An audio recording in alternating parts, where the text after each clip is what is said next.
exactement. C'est quand vous voulez. D'accord, ok. Donc ça c'est bien. Je peux peut-être enlever le masque.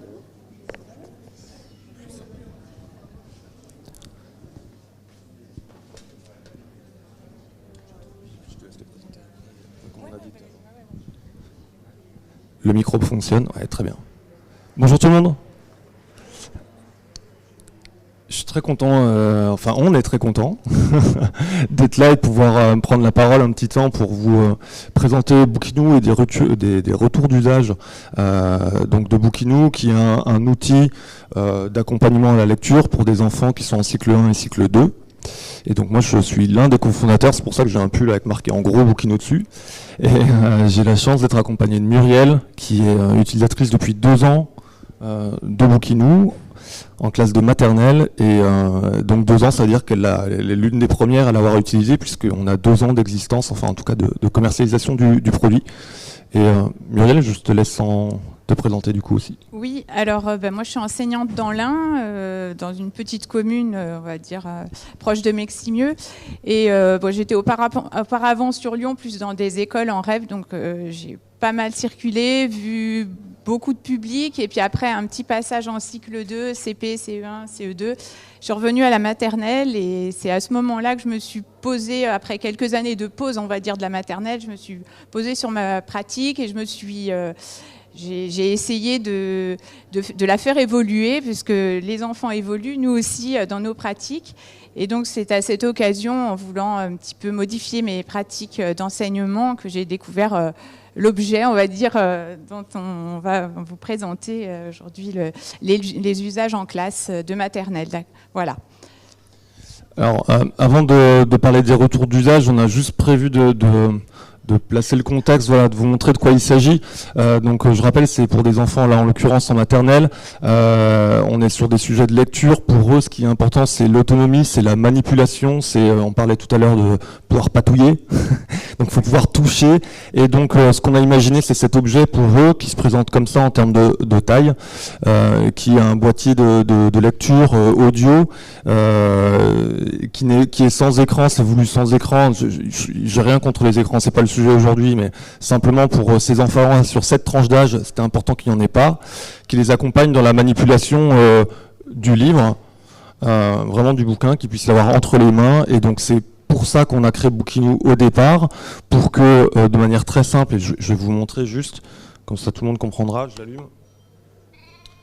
Et les enfants vont simplement pouvoir badger un livre.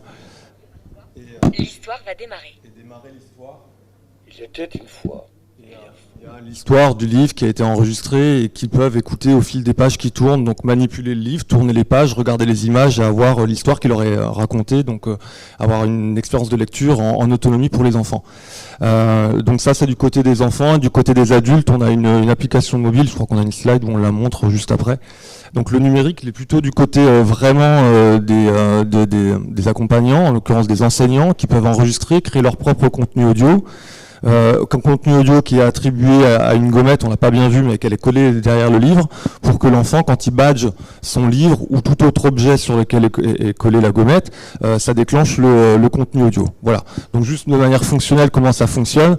On l'a lancé auprès des familles et aujourd'hui, en fait, là où on touche le plus d'enfants, c'est dans les écoles, et c'est pour ça qu'aujourd'hui, on est content de pouvoir faire ce retour d'expérience. Alors peut-être pour démarrer la discussion, juste sur la lecture à proprement parler, finalement en maternelle, quels sont, indépendamment de Bookinou, quels sont les enjeux et puis quels sont les outils qui sont utilisés aujourd'hui, je rappelle, en dehors de Bookinou, quoi.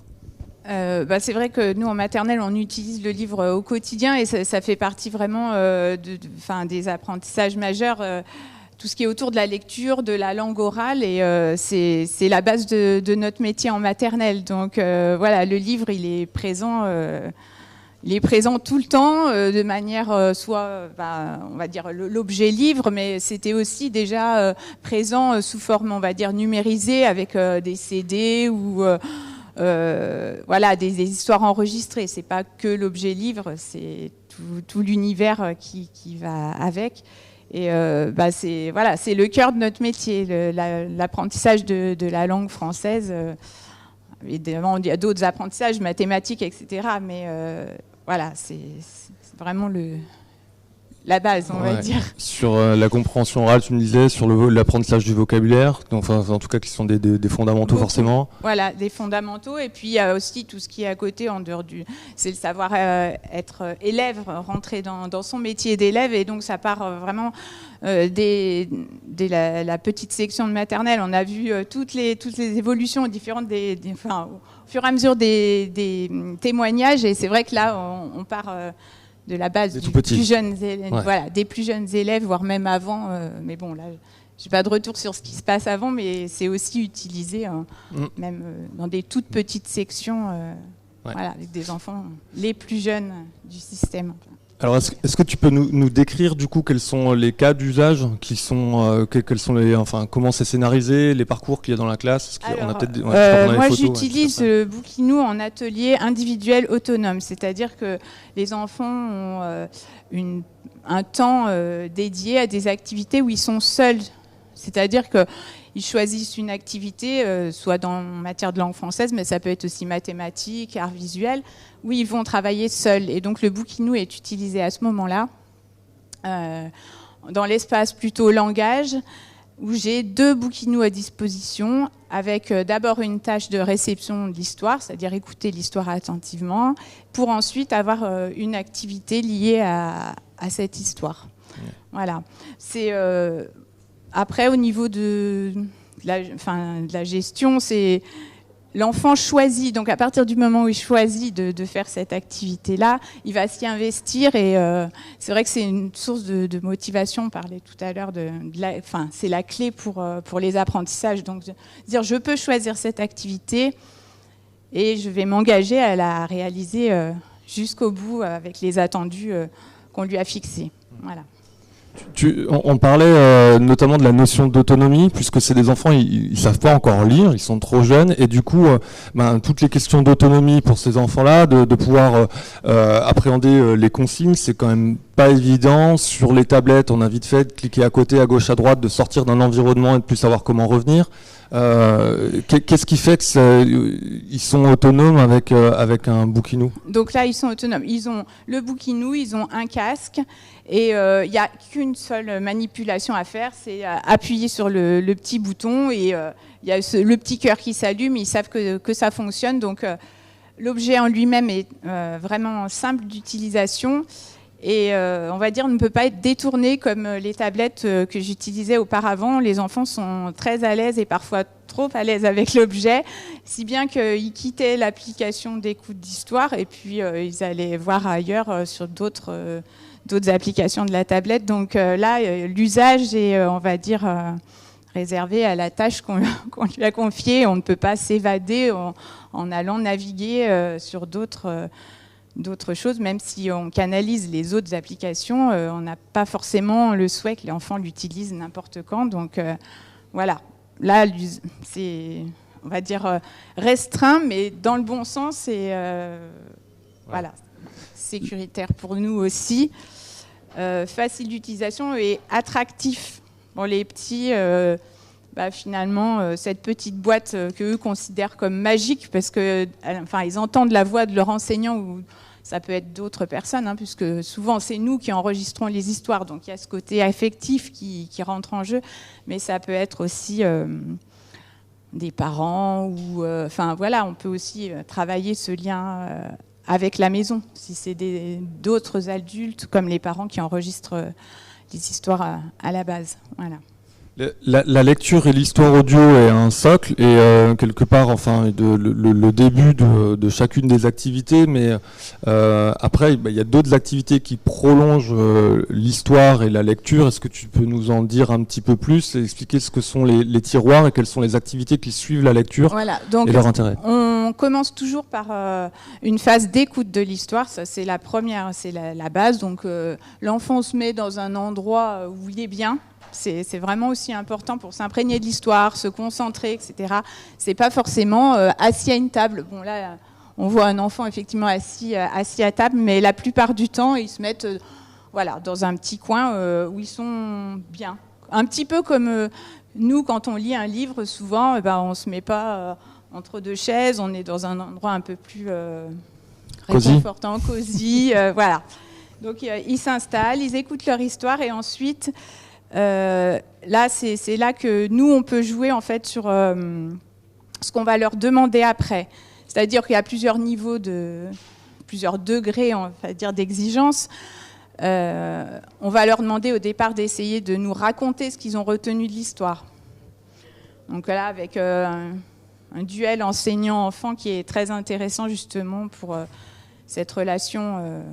Et c'est, on va dire, j'ai perdu mes mots, mais l'interaction entre l'enseignant et l'enfant, oui, finalement. C'est l'interaction et puis nous, ça nous permet vraiment d'avoir des précisions sur la manière dont il a de s'exprimer, etc., où il en est dans son vocabulaire, de la construction des phrases, enfin tout ce qui est domaine de la langue. Donc ça, on va dire, c'est le premier niveau, essayer de raconter. Ensuite, on peut leur demander aussi un petit complément, c'est-à-dire de parfois dessiner. Voilà. Là, c'est un exemple, on leur dit, bah voilà, tu as écouté l'histoire, maintenant tu essayes de dessiner ce que tu as compris de l'histoire.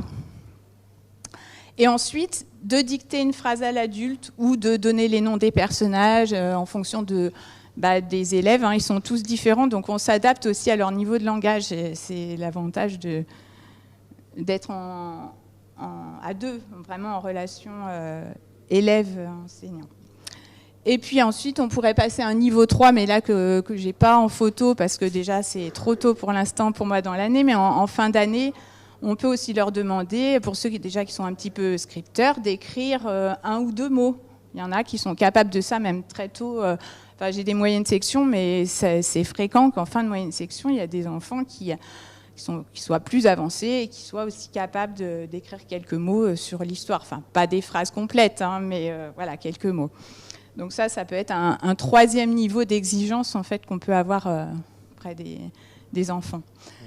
Donc ça, c'est des choses qu'on fait régulièrement. Il y a d'autres activités aussi qui suivent, comme remettre des histoires dans l'ordre ou les personnages dans l'ordre d'apparition. Enfin, on va dire que le champ des possibles est très très large et à nous de créer de nouvelles activités qui correspondent au plus près de ce qu'on veut que les élèves acquièrent en fait. Voilà.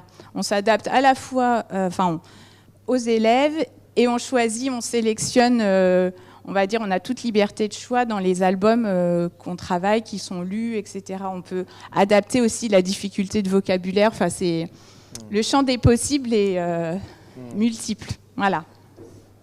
Alors, du fait que nous on est une jeune histoire aussi et qu'on démarre, c'est vrai qu'on ne fournit pas non plus tout un éventail aujourd'hui de contenu et de ressources, et que finalement c'est vraiment un outil qui permet de faire différemment ce qui existait déjà avant avec le Bookinou, et de l'adapter. On parle souvent de thèmes et de projets, et tu me parlais d'un autre élément important, la personnalisation. On a vu tout à l'heure les tiroirs. Est-ce que tu peux en dire un peu plus sur les parcours et ce que peuvent contenir les tiroirs, et de quelle manière c'est pas n'importe quel tiroir pour n'importe quel enfant, quoi. Oui, il y a aussi on adapte en fonction des compétences de chaque élève. Ils arrivent avec il y a une telle hétérogénéité dans les classes que on a aussi certains tiroirs, on va dire, réservés à des élèves qui seraient plus avancés, pour pouvoir en fait donner, on parlait de donner à manger aux élèves, mais de leur donner ce dont ils sont capables de faire. Si on s'éloigne trop de leurs compétences, on va les décourager, et c'est pas le but. Le but, c'est vraiment que chacun progresse. Un élève qui arrive en n'ayant pas les clés de la langue française, on va pas lui donner un album très complexe à écouter. Il faut s'adapter pour que lui prenne du plaisir et justement puisse progresser. Donc voilà, les tiroirs sont à la fois adaptés en fonction des élèves et puis adaptés en fonction des moments de l'année. Ils sont évolutifs, je les change. Les histoires changent régulièrement en fonction de nos projets, mais les activités liées à l'usage du Bookinou aussi, en fonction des compétences globales de la classe. On fait évoluer à chaque période les exigences qu'on a de ces activités-là. Voilà. Les différences de niveau sont d'autant plus importantes quand les enfants sont petits, puisque entre début d'année et fin d'année, les classes de double niveau sur les maternelles, ça nécessite d'avoir il y a beaucoup des cas d'usage qui sont en individuel, quoi. C'est chaque enfant a Il y a aussi du groupe, du collectif, mais c'est beaucoup de l'individuel. Oui, je pense. Enfin, on se rend compte, c'est vrai qu'à un âge, des enfants qui rentrent maintenant, par exemple en moyenne section, certains n'ont pas 4 ans et d'autres sont proches des 5 ans. Et 1 an de décalage à cet âge-là, c'est énorme. Donc, on ne peut pas faire autrement que de s'adapter au plus près des enfants eux-mêmes. Sinon, soit on laisse des enfants sur le côté, c'est parce que voilà, ça serait pas.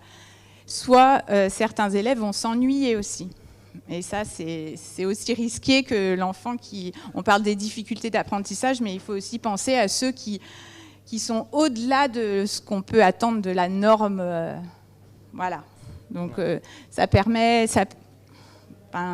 Voilà, le numérique permet de s'adapter dans les deux sens, aussi bien à la difficulté qu'à l'élève qui serait plus avancé. Et de nourrir la curiosité de certains. Okay.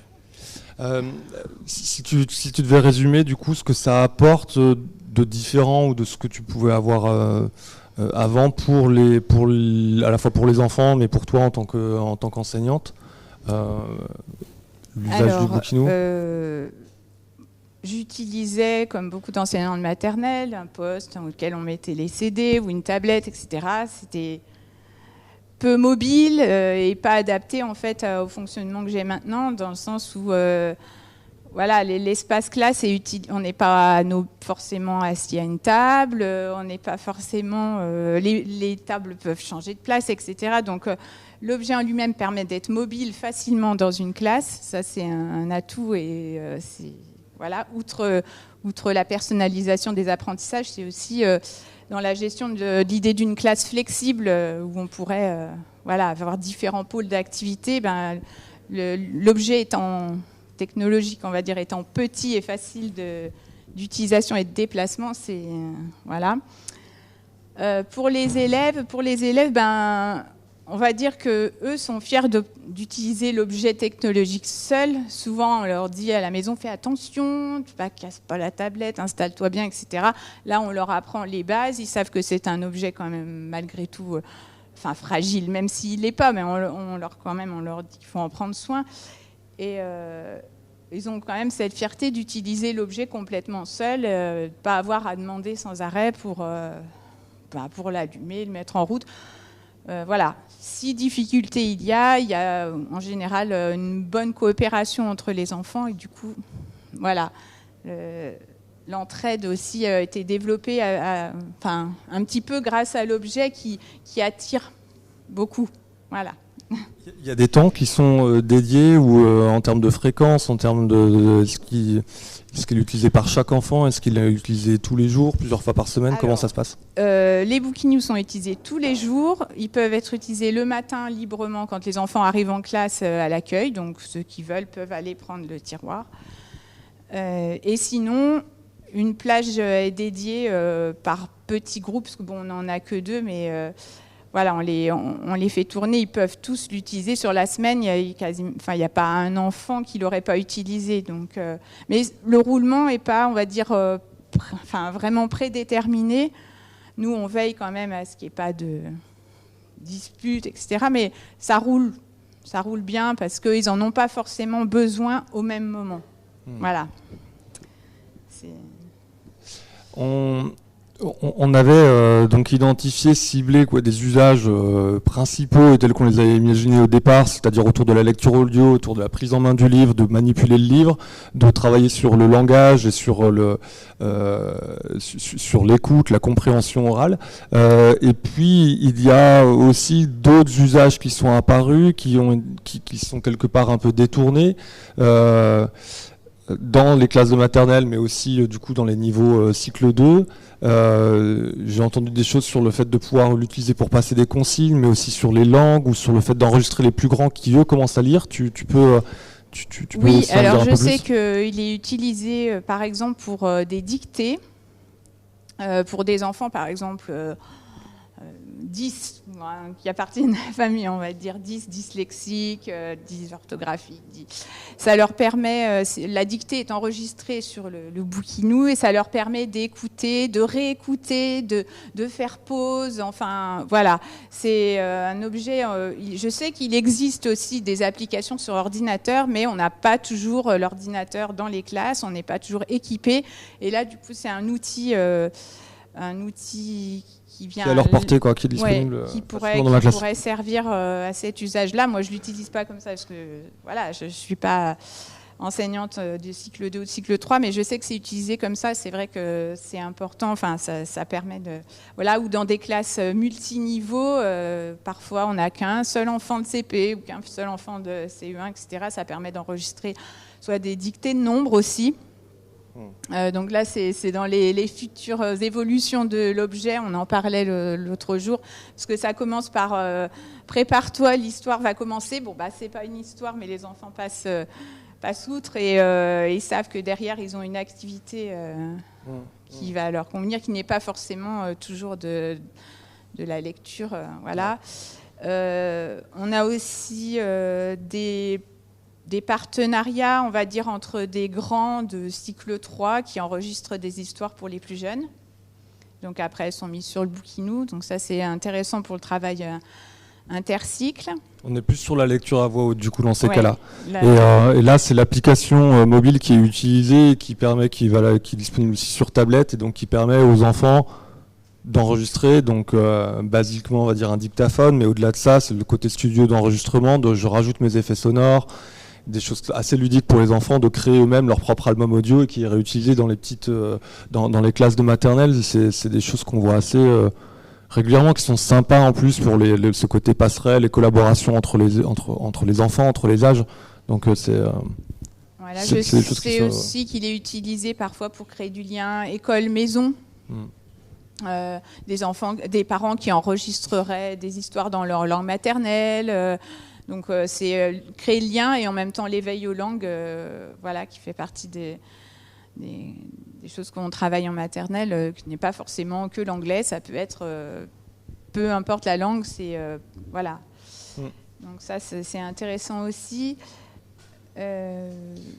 Après, voilà, les usages peuvent être très autres, peuvent être très variés, mais je pense que finalement un petit peu aussi pour réouvrir du coup le sujet là en fin de retour d'expérience, c'est qu'on s'est rendu compte qu'en partant en tout cas d'une idée que nous on avait en tête, qui est vraiment sur l'apprentissage de la lecture, ou en tout cas d'accompagner les premiers pas dans la lecture, on a un objet qui permet d'avoir de l'interaction entre avec les supports tangibles du monde réel, et que du coup ça ouvre le champ des applications de manière beaucoup plus large que ce qu'on imaginait au départ, quoi.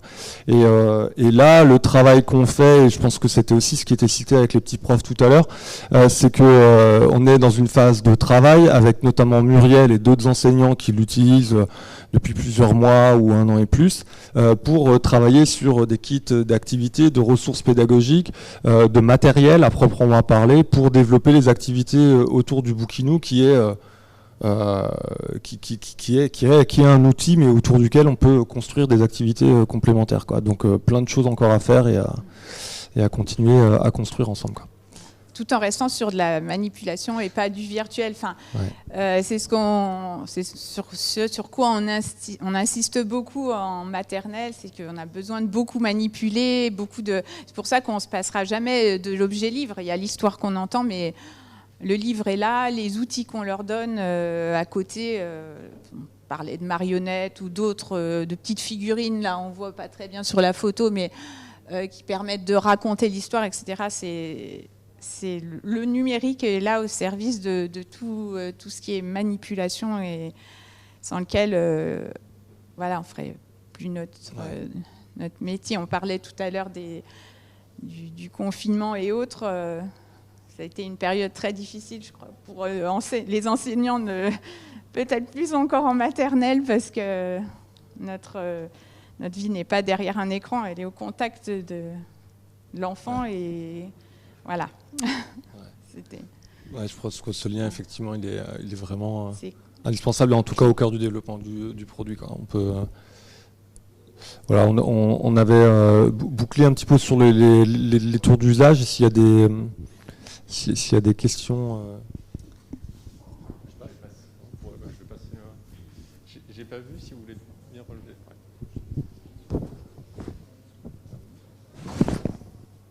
Oui, bonjour, Claire Astier, principale adjointe en collège. Est-ce que vous avez pensé à développer une adaptation pour les élèves qui seraient porteurs de handicap? Je pense notamment à des élèves malvoyants et pour qui ça pourrait être intéressant qu'on lise les documents écrits en collège. Ouais, alors en juin, là, on a eu la chance d'avoir un dispositif qui s'appelle EduHub de l'éducation nationale et qui nous permet de valider déjà quelques étapes qui ont été franchies, et puis d'autre part de cofinancer le développement de ressources. Et dans le cahier des charges, et puis dans notre projet, il y a le développement de ressources, on va dire au sens général, mais aussi spécifique pour adresser des publics. Alors, on n'est pas forcément allé sur des publics vraiment malvoyants nécessairement. Enfin, les deux cibles prioritaires qu'on a identifiées nous de notre côté, c'est plutôt le 10 et allophone. Mais voilà, après ça peut s'élargir et puis il faut juste un petit peu de temps. Voilà, donc non spécifiquement, enfin oui sur le côté aborder des publics qui ont des spécificités, pas spécialement sur les enfants malvoyants en collège. Mais pourquoi pas par la suite en tout cas. Est-ce qu'il y a d'autres questions ?